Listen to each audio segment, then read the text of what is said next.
하나님 감사합니다. 주님의 구원의 은혜로 우리가 쉼을 얻는다는 찬송을 드렸습니다. 주 안에 안식이 있고 주 안에 평안이 있음을 늘 알게 하여 주시고, 하나님 우리의 생각은 모두 다 늘 하나님 앞에 내려놓는 연습과 훈련을 하게 하시고 그 안에 평강을 누리는 우리의 삶이 되게 하여 주옵소서.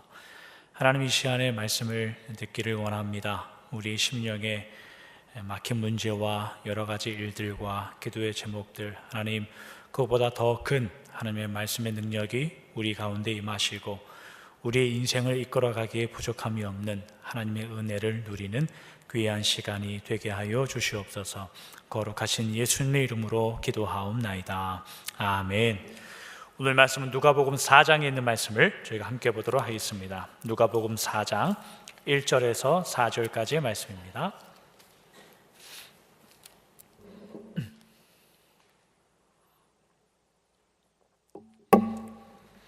네 구절밖에 되지 않으니까 저희 한 절씩 교독하고 마지막 4절은 함께 읽도록 하겠습니다. 제가 한 절 읽고 여러분들이 한 절 읽고 마지막 4절은 함께 읽도록 하겠습니다.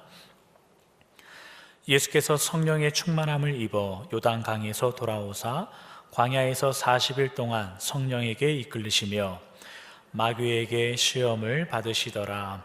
이 모든 날에 아무것도 잡수시지 아니하시니 날수가 다함에 줄이신지라. 마귀가 이르되 네가 만일 하나님의 아들이거든 이 돌들에게 명하여 떡이 되게 하라. 예수께서 대답하시되 기록된 바 사람이 떡으로만 살 것이 아니라 하였느니라. 아멘. 오늘은 예수님께서 광야에서 40일 동안 아무것도 잡수시지 않으시면서 성령에 이끌리어 마귀에게 시험을 받는다라는 말씀을 나누도록 하겠습니다. 오늘 본문 1절에 예수님께서는 성령의 충만함을 입으셔서 계셨고 성령에게 이끌려 마귀에게 시험을 받았다고 증언합니다. 저희가 먼저 생각할 것은 예수님께서 시험 받으셨다는 이 사건 자체는 예수님의 몸과 마음이 연약해져 있어서 혹은 하나님의 동행하심이 약해져서 일어난 사건이 아니다라는 겁니다. 이런 비슷한 일은 신자들에게도 믿는 우리에게도 늘 동일하게 역사하고 일어납니다. 성도님들이 시험을 받고 우리가 시험을 받는다라는 이 일은 하나님을 떠났기 때문에 일어나는 일들이 아니라 하나님과 가까울 때에 일어나는 일들입니다. 요한복음 15장 19절에 보면 이런 성경 구절이 있습니다. 너희가 세상에 속하였으면 세상이 자기의 것을 사랑할 것이나 너희는 세상에 속한 자가 아니요 도리어 내가 너희를 세상에서 택하였기 때문에 세상이 너희를 미워하느니라. 세상은 자기의 것을 사랑한다 이렇게 이야기합니다. 우리가 만일 세상에 속하였으면 세상은 자기의 것을 사랑하기 때문에 하나님께 속하지 아니한 자들을 미워할 이유가 없다라고 말하는 겁니다. 성도는 하나님께 택하여 속했기 때문에 세상이 그들을 시험한다 이 말입니다. 그러니까 여러분 우리가 당하는 시험이나 고난이나 혹은 여의치 않는 예상하지 못했던 그런 일들을 만날 때에 그 크기만큼 하나님께서 우리를 사랑하시고 있구나라고 생각하시면 큰 위안이 될 줄로 압니다. 세례 요한의 등장은 우리가 지난 시간에 살펴봤듯이 이제 곧 사역을 시작하실 예수님을 준비하는 그런 세례 요한의 사역이었습니다. 그런데 뜻밖의 누가라는 분, 이 누가복음을 기록한 누가는 세례 요한 이후에 예수님께서 그의 사역, 하나님의 나라를 복음을 증거하는 그의 사역이 있기 전 그 중간에 세 가지의 이야기를 거기다 딱 심어놨습니다. 그 세 가지의 내용이 3장 21절부터 시작하는 내용인데 시작하여서 4장 13절까지 이어지는 내용의 세 가지의 사건이 거기에 끼어 있습니다. 어떤 사건이냐면 3장 21절, 22절 같은 데 보면 예수님께서 세례를 받으신다는 내용이 거기에 나오고 3장 23절부터 마지막 38절까지의 내용은 예수님의 족보 이야기가 거기 나옵니다. 그리고 저희가 오늘 읽었던 4장 1절부터 13절까지의 말씀은 예수님께서 광야에서 마귀에게 시험을 받는다라는 내용이 거기에 기록되어 있습니다. 이 세 가지의 기록에서 누가복음의 저자인 누가가 아주 눈에 띄게 반복하면서까지 강조하고 싶은 내용이 거기에 들어 있습니다. 어떠한 내용이냐면 하나님의 아들이라는 선언이에요. 22절 같은 데 보면 예수님께서 요한에게 세례를 받으실 때에 하늘에서 하나님 아버지의 목소리가 들렸는데 너는 내 사랑하는 아들이다 라는 선언이 거기에 나옵니다. 그 다음부터 나오는 내용이 예수님의 족보 이야기예요. 예수님의 또 다른 족보가 기록된 마태복음 같은 데 보면 족보가 어떻게 기록되어 있냐면 아브라함과 다윗의 자손 예수의 세계라 계보다 그렇게 나오죠. 아브라함은 이삭을 낳고 이제 그렇게 시작해요. 그래서 마태복음에 나오는 예수님의 족보 이야기는 아브라함과 다윗의 후손으로 오시는 어떻게 예수님이 왕으로 오시는가에 대한 내용이 거기에 기록되어 있는데 이 누가복음의 족보는 좀 다르게 시작한단 말이죠. 예수님은 요셉의 아들이고 요셉은 헬리의 아들이다 이렇게 시작합니다. 이것이 나중에 점점 이어지다가 나중에 38절 같은 데 보면은 그 위는 하나님이다 이렇게 끝나서 예수님은 누구 아들이다 이게 점점 올라가서 나중에는 예수님은 하나님의 아들이다 이렇게 나오는 거예요. 그리고서 이제 4장이 시작되는데 4장에서 예수님께서 광야에서 시험을 받으시는 장면에 마귀가 했던 시험의 내용 중에 이 질문의 전제가 뭐냐면 3절이나 9절 같은 데 여러분들이 보시면 마귀가 이런 표현을 씁니다. 네가 만일 하나님의 아들이거든 이라는 표현을 써서 하나님의 아들 되는 예수님 이야기를 이 누가라는 분은 예수님께서 하나님의 복음을 증거하는 그 공생애를 시작하기 전에 이 예수님의 하나님의 아들 되심을 3번씩이나 강조하여 거기에 기록하고 있는데 왜 그렇게 강조하면서 기록하는 이유가 뭔가라는 이제 큰 질문이 떠오르죠. 그 첫 번째와 두 번째 내용, 예수님께서 세례를 받으신다는 내용과 누가복음에 있는 이 특이한 예수님의 족보 이야기는 저희가 나중에 기회가 되면 살펴보기로 하고 오늘은 그 세 번째인 예수님께서 광야에서 마귀에게 시험 받으시는 내용을 저희가 살펴보려고 합니다. 특별히 예수님은 마귀에게 세 가지의 내용, 3번의 시험을 받는데 이 내용을 저희가 앞으로 3주에 걸쳐서 그 각각의 시험의 내용이 어떤 의미를 가지고 있는지 저희가 좀 살펴보려고 합니다. 오늘은 3절과 4절에 나오는 그 첫 번째 시험에 관한 내용입니다. 내용 자체로만 따지면 아주 간단합니다. 3절에 마귀가 예수님을 찾아와서는 하는 이야기가 네가 만일 하나님의 아들이거든 이 돌들이 떡덩이가 되게 하라 라는 질문이 있고 4절에 예수님께서 이런 대답을 하십니다. 기록된 바 사람이 떡으로만 살지 않는다 라는 대답을 하십니다. 마귀가 하는 질문이나 예수님께서 하시는 답변이나 아주 간단한 답변이고 아주 간단한 질문이고 아주 간단한 답변입니다. 그런데 그 실상 내막을 이렇게 들여다보면 그렇게 간단한 내용이 아닙니다. 마귀가 하는 말, 네가 만일, 당신이 만일 하나님의 아들이거든 이런 표현은 하나님의 아들인지 하나님의 아들이 아닌지를 확인하여 질문하는 내용은 아닐 겁니다. 왜냐하면 마귀도 예수님께서 하나님의 아들인 걸 뻔히 알고 있기 때문입니다. 네가 만일 하나님의 아들이거든 이란 말은 당신이 하나님의 아들이니까 이런 말이에요. 당신이 하나님의 아들이니까 이것은 할 수 있지 않겠는가에 대한 정당성, 예수님이 하나님의 아들인 그의 권세, 권리에 대한 이야기를 하는 거예요. 마귀가 예수님의 존재를 모를 리가 없죠. 여기서 한 번 더 생각해 볼 것은 내용은 뭐냐면 마귀의 질문이 아무리 간단하여도 한 가지의 질문이었다는 것을 반드시 기억해야 됩니다. 무슨 말이냐면 마귀는 예수님을 찾아와 한 번에 예수님을 무너뜨리기 위하여 찾아오는 거예요. 마귀는 처음부터 3번을 예수님께 질문하려고 찾아온 게 아니에요. 하나를 질문하려고 했는데 그게 잘 안 통하니까 그 다음에 다른 질문을 찾아온 거고 그러다 보니 3번까지 가는 거예요. 만약에 예수님께서 이 마귀의 첫 질문에 마귀에게 속아 넘어갔다면 마귀는 이 시험만 하고 끝나는 거예요. 그러니까 다시 말하면 마귀가 생각할 때에는 이 한 가지의 질문, 첫 번째 이 한 가지의 질문이 마귀가 생각할 때 예수님을 무너뜨리기에 충분한 내용이었다는 거예요. 앞으로 3번의 마귀의 질문이 그만큼 크고 중요한 질문이다, 이런 의미입니다.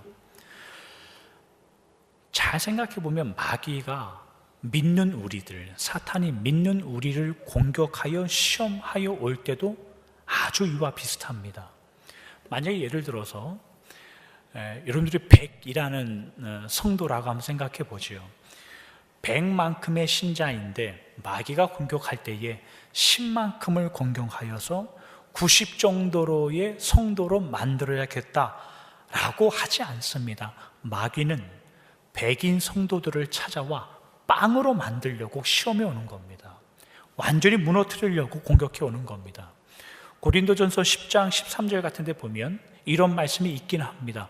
우리가 감당할 만한 시험을 허락하시고 우리가 시험 당할 즈음에 피할 길도 주신다 라는 구절이 있기는 하지만 거기서 말하는 시험이란 구원이란 의미입니다. 우리가 아무리 구원받았다고 하여서 마귀가 우리를 시험하지 않는다라고 생각하면 아주 큰 오산이고, 우리가 감당할 수 있을 법한 시험만 당하면 무슨 고민이 있겠습니까? 무슨 걱정이 있겠습니까?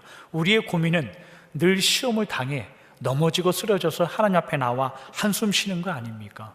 그러니 마귀가 시험할 때에 견고하게 이겨서야 하는 건 성도의 책임이고 신자의 책임이라 이 말입니다. 그래서 베드로전서 5장 8절 이런 데 보면은 베드로가 뭐라고 기록하냐면, 사자가 마귀가 근신하고 깨어있지 않으면 우는 사자와 같이 삼킬 자를 찾아 돌아다닌다라고 말해요. 그리고 고린도전서 10장 12절 같은 데 보면 선줄로 아는 자는 넘어질까 조심해라, 그런 표현을 쓰죠. 베드로나 바울이 믿지 않는 자들을 향하여 이런 말을 하고 있는 것이 아니라 믿는 성도들을 향해서 이 말을 하고 있다는 것을 늘 기억해야 됩니다. 마귀는, 사단은 아주 간단한 한 가지의 질문으로 여러분들을 완전히 삼키려고 찾아올 겁니다. 거기에 우리들은 아주 간단하게 대답하여 그 마귀를 이길 수 있는 그 대답을 가지고 있어야 됩니다. 근데 여기서 말하는 한 가지 대답이라는 것이 사탄아 물러가라, 이런 대답은 안 됩니다. 사탄이 물러갈 만한 대답을 가지고 있어야 됩니다. 마귀가 예수님을 찾으러 올 때 예수님께서 사탄아 물러가라 이렇게 대답하지 않습니다. 마귀가 물러갈 법한 대답을 예수님께서 하시는 겁니다. 그 대답을 성도들, 우리들도 가지고 있어야 돼요. 여기서 말하는 대답이라는 것은 여러분들이 겪고 있는 어떠한 문제나 여러분들을 넘어뜨리기 위하여 시험하고 있는 어떤 시험에 대하여 그 본질이 무엇인가 깨달을 만큼 영적으로 민감하고 깊이가 있어야 되고, 그 시험에 오는 그 일에 대하여 민감하여 대항할 수 있는 말씀에 대한 이해와 하나님에 대한 뜻을 가지고 있어야 돼요. 그렇지 않으면 예수님께서 변화산 위에서 변화하실 때 밑에 있던 제자들, 예수님께서 내려오셔서 제자들이 예수님께 이런 말을 합니다. 예수님, 어찌하여 우리는 귀신을 쫓아내지 못했습니까? 의 질문만 남게 됩니다.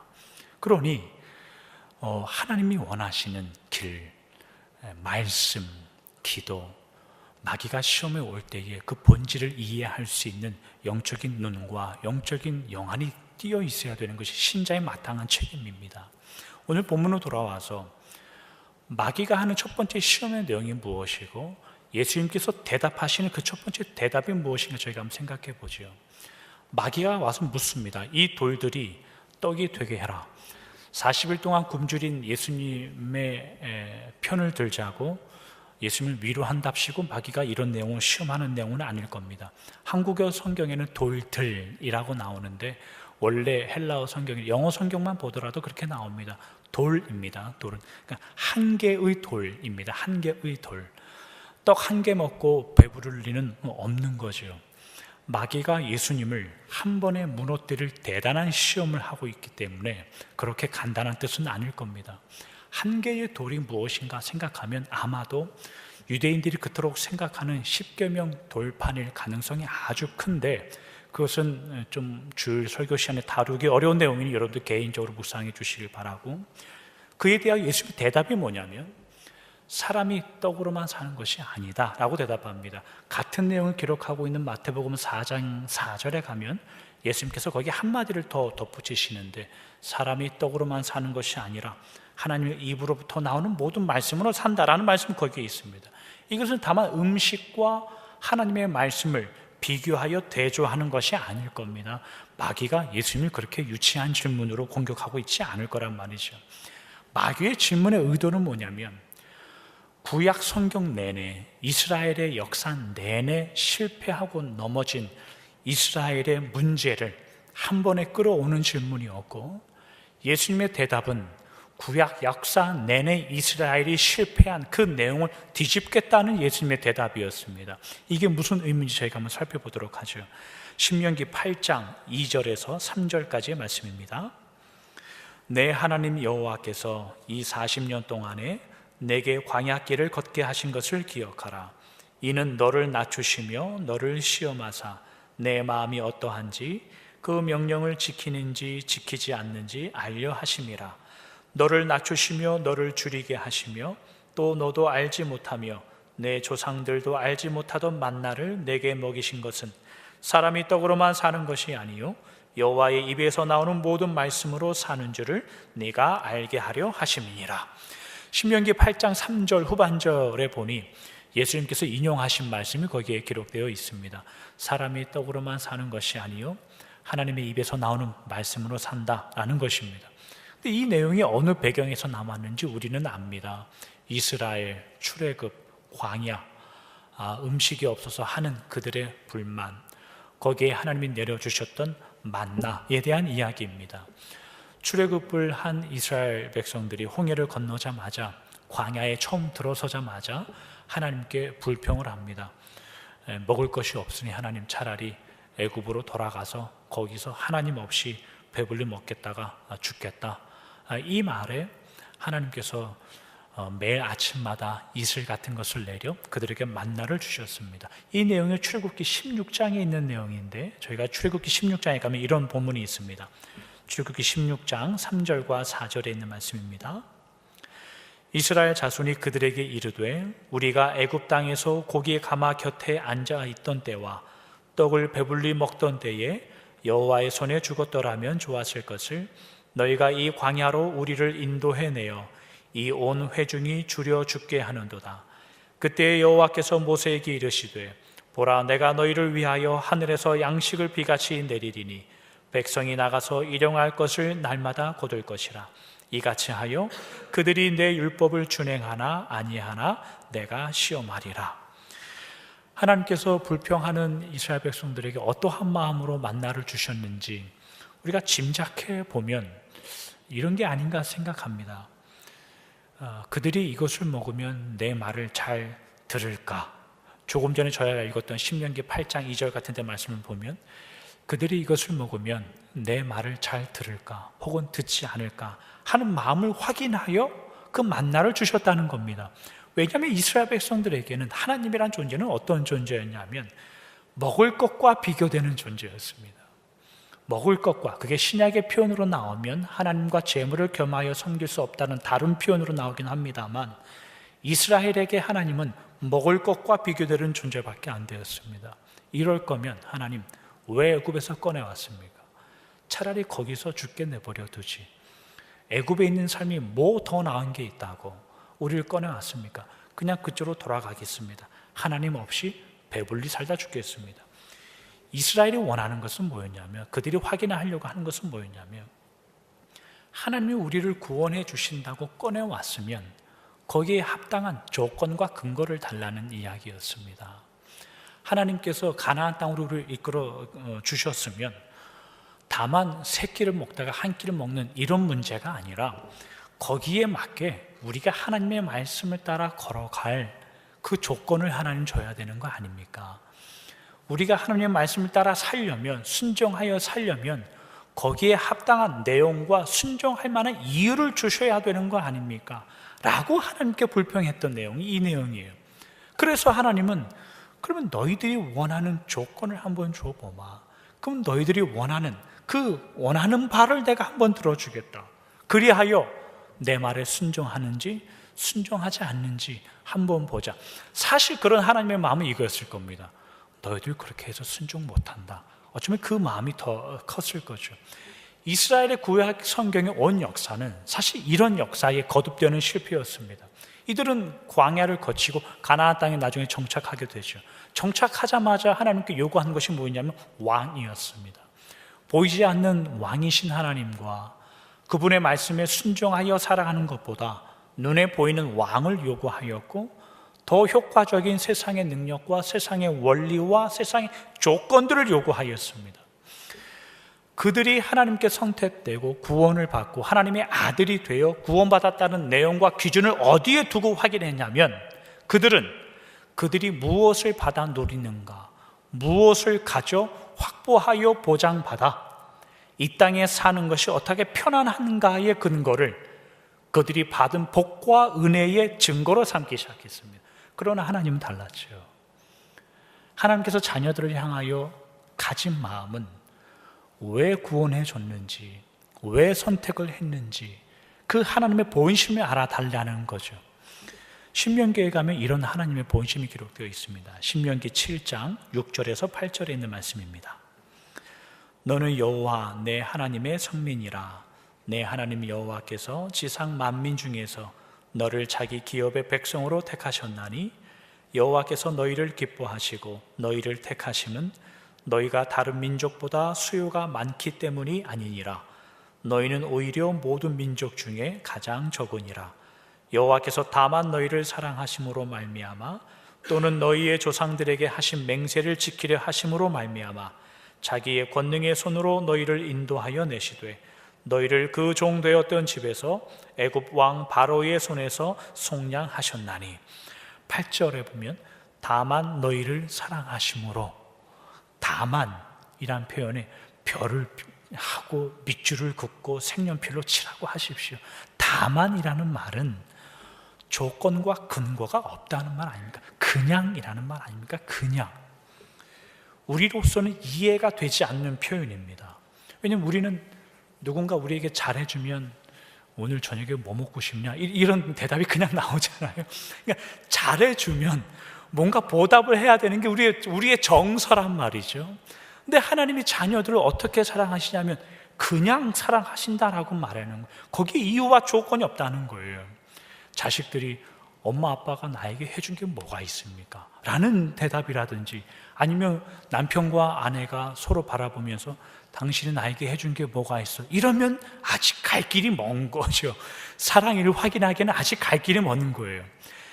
400년 동안 종으로 살던 이스라엘 백성들을 생각해 보시죠.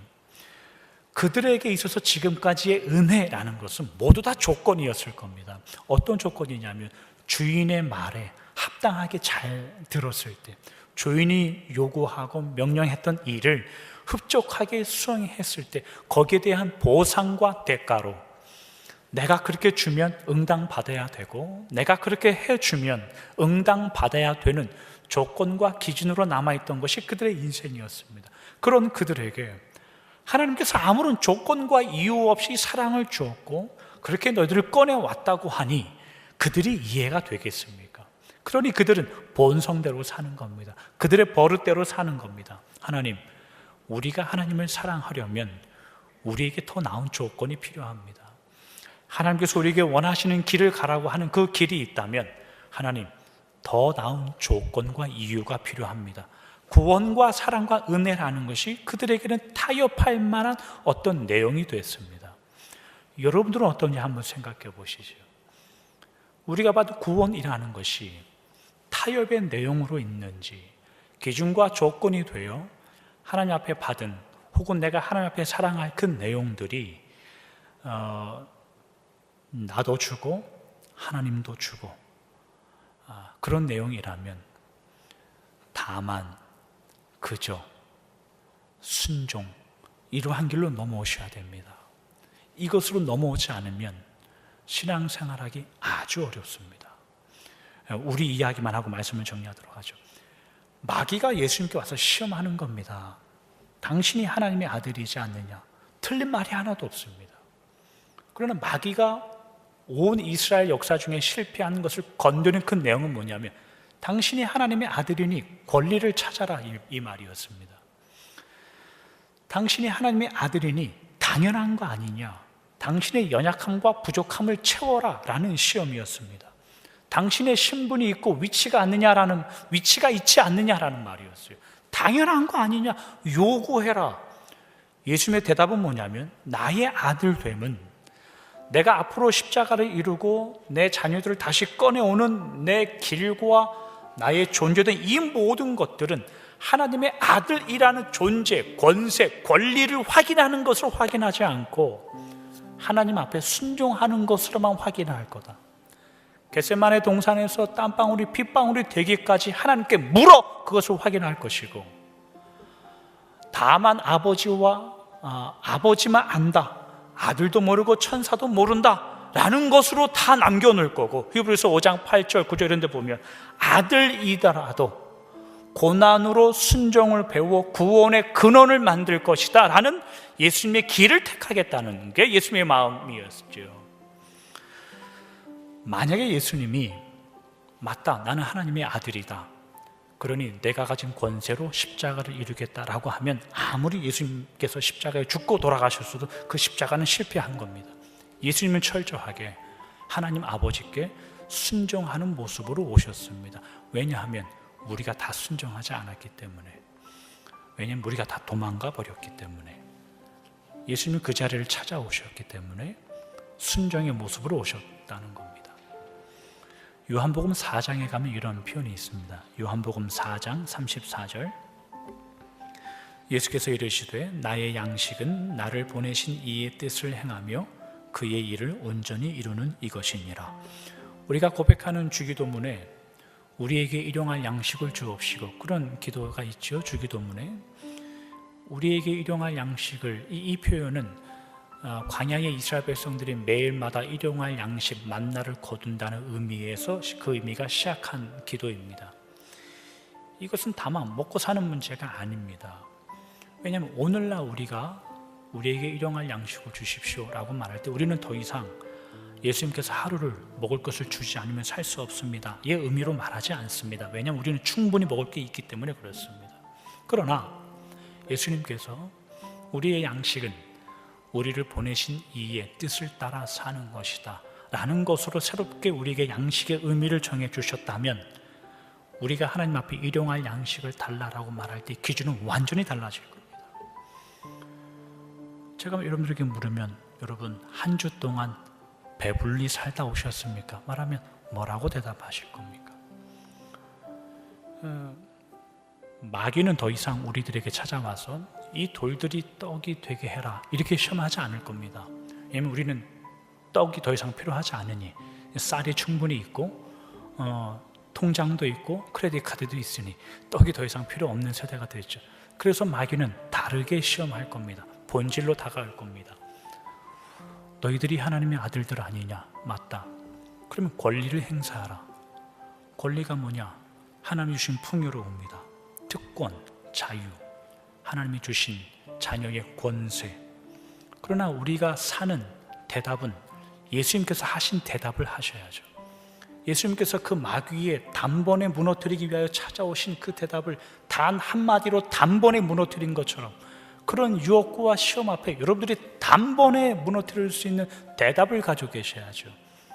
떡이 필요 없는데 이 말이 아니라 나를 보내신 이의 뜻을 따라 살아가는 것이 내가 먹고 살 양식이므로 내가 가진 권세와 권리가 아니라 하나님을 따라 살고 주님을 따라 살 것이다 라는 대답을 가지고 있어야 됩니다. 그래야 우리는 산다라는 표현을 쓰고, 그래야 우리는 영의 양식을 먹는다라는 표현을 쓰는 겁니다. 주일날 하루 먹고 내일부터 굶으면 안 되는 거지요. 내일도 기도하여 먹고, 내일도 성경 읽고 먹고, 내일도 하나님을 생각하여 또 먹고, 그렇게 여러분들의 믿음을 살아가시게 주님의 이름으로 축원합니다. 기도하겠습니다. 하나님 감사합니다. 예수님께서 우리를 구원하기 위하여 이 땅에 오셨고, 이스라엘이 그들의 역사 중에 실패한 일을 모두 감수하여 하나님의 아들됨을 일을 해나가십니다. 아들됨의 권세, 권리, 정당함, 이러한 것을 가져 메시아의 일을 하지 않습니다. 하나님의 아들이심에도 하나님께 복종하는 자로 왔고, 하나님 아버지께 순종하는 자로 왔습니다. 왜냐하면 우리가 순종하지 않고 도망갔기 때문이고, 우리가 하나님의 말씀에 복종하지 않고 우리의 생각대로 도망갔기 때문입니다. 우리의 모든 죄와 우리의 모든 부족함을 감당하기 위하여 오신 주님이 하늘의 모든 권세와 자리를 버리고 거부하고 이 땅에 오신 그 모습과 그 마음을 우리도 늘 기억하게 하셔서 우리가 하나님을 아는 자의 권세와 권리가 무엇인지, 이것이 다만 이 땅에서 하나님 앞에 기준과 조건을 내세워 나의 뜻을 이루는 것보다 더 큰 하나님의 말씀, 우리를 부르신 이의 그 말씀을 따라 사는 것임을 늘 기억하여 돌아오는 한 주를 살아갈 수 있도록 하나님 인도하여 주시옵소서. 그 믿음과 그 삶 속에 하나님이 부어주시는 능력이 있을 줄 믿습니다. 거룩하신 예수님의 이름으로 기도하옵나이다. 아멘.